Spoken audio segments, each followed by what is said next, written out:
3 top ways to crush procrastination. Procrastination has prevented countless people from performing their best and achieving the most they can.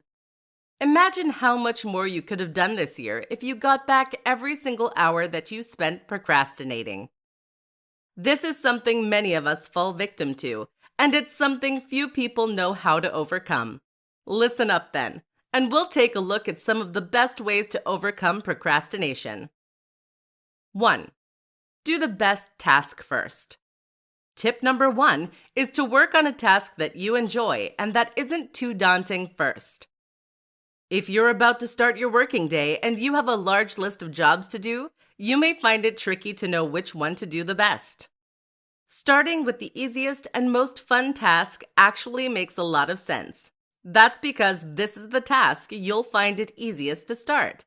And once you've started, it becomes that much easier to carry on.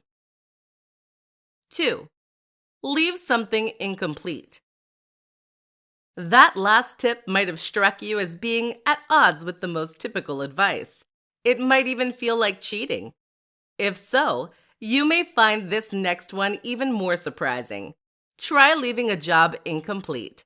In other words, if you're working today, then when you get to the last job of the night, stop before you finish it completely. This goes against the typical urge to finish only when everything is done and we can tie a neat bow on it.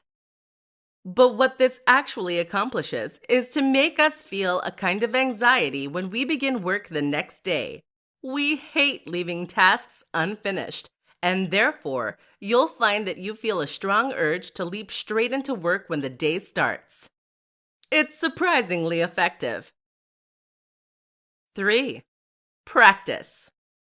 Finally, you need to practice. That means practicing staying focused and diving straight into work when you really don't want to. Many people don't realize that this kind of discipline is something you can train just like a muscle. You might find you take 20 minutes to get started on average right now, but if you keep fighting the good fight and keep trying to force yourself to work better, then you will find that reduces to 10 minutes and less as time goes on. So even when you do get distracted, it isn't time wasted.